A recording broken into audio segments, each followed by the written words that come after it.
I don't think most women can actually genuinely understand how lonely the majority of men are. Yeah. And you need to truly understand, if you're Joe Schmo, average in nearly every way, in Starbucks working, you ain't getting a DM ever.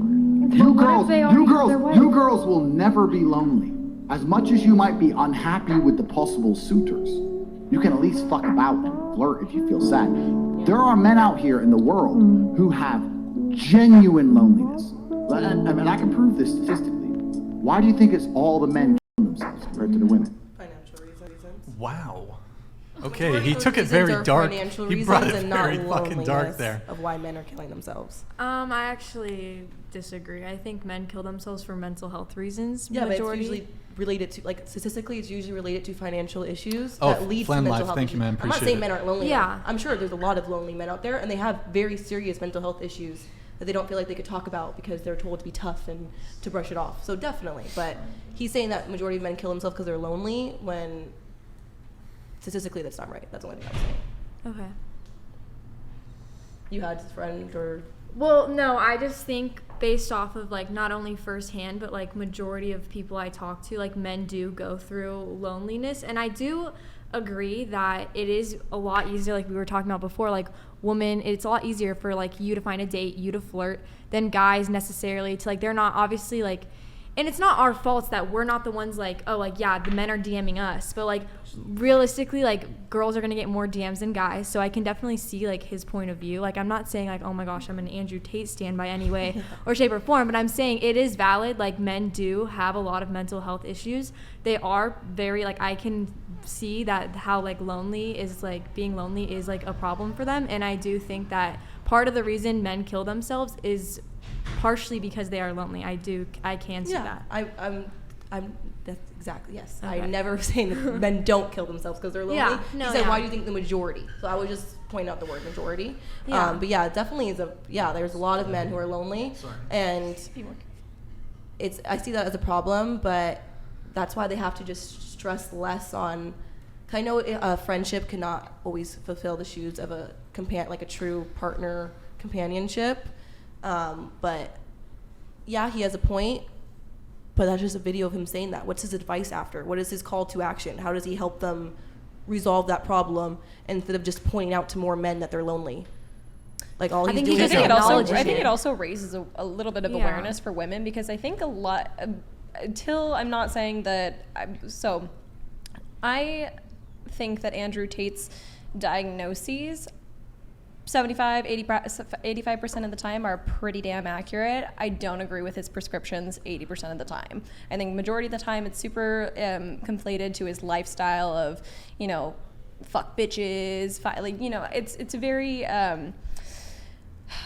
what's the word I'm looking for? Double-edged sword? I don't know. No, not double-edged sword. I think he portrays a lifestyle that is really unrealistic for a lot of people, obviously, and I don't think a lot of the lifestyle choices he made or he makes are morally correct and necessary for human flourishing. Mm-hmm. But I agree that he brings up a lot of points that have been ignored until very recently, and until people like him have come into the social media space. Good point, but like, I see that he's telling men or telling women, trying to bring it to their attention, but women aren't watching Andrew Tate. Men are. I know he has women around them, but the thousands of people, everyone who's watching, are a majority of men. So I just feel like that is just pointing out to them more that they're lonely, and also, like how you said, an unattainable lifestyle. If anything, he's making men think that what he's doing is this average thing that they all should be doing, and making them feel more sad and behind in life. So maybe it's right message, wrong sponsor, because he just told men, oh, you're lonely, you can't do anything, this is why you guys kill yourselves. Sad music, video shuts off. Yeah. Well, I mean, obviously that was just a clip from a whole podcast, but I mean, I haven't seen a whole lot of Andrew Tate's content, especially his long form content.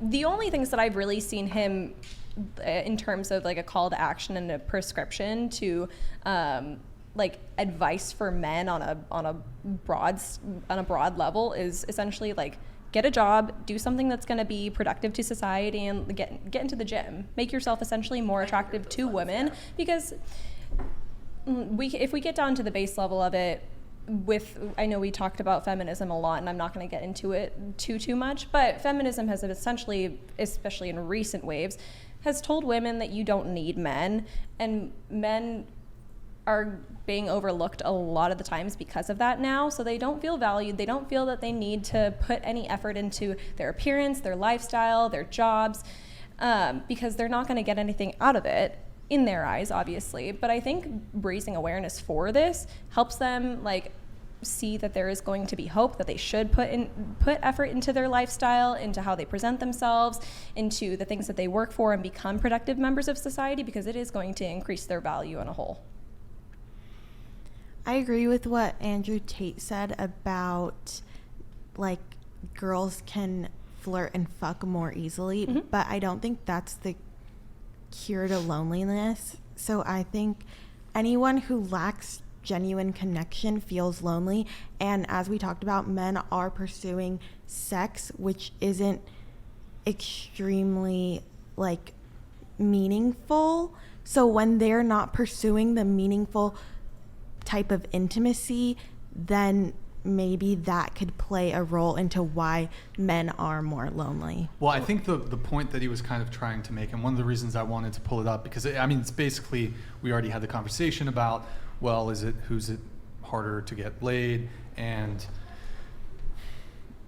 you could argue that maybe even if a woman could get like a one night stand or get sex, that maybe that's not even what women are after, that's not even what they want. But I think what he's trying to say is, well, at least you can get that level of attention. Like you can get a warm bed, you could get a cuddle, which, I mean, maybe it might not be with the optimum suitor, maybe it might not even be what you want. If you know, maybe you want like a long-term relationship, you want a family, and it's having a casual encounter is not a big priority for you.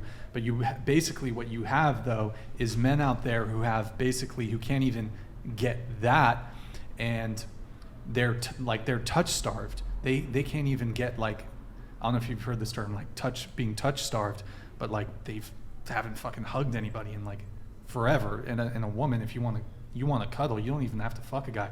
You could get a cuddle pretty easily. You know,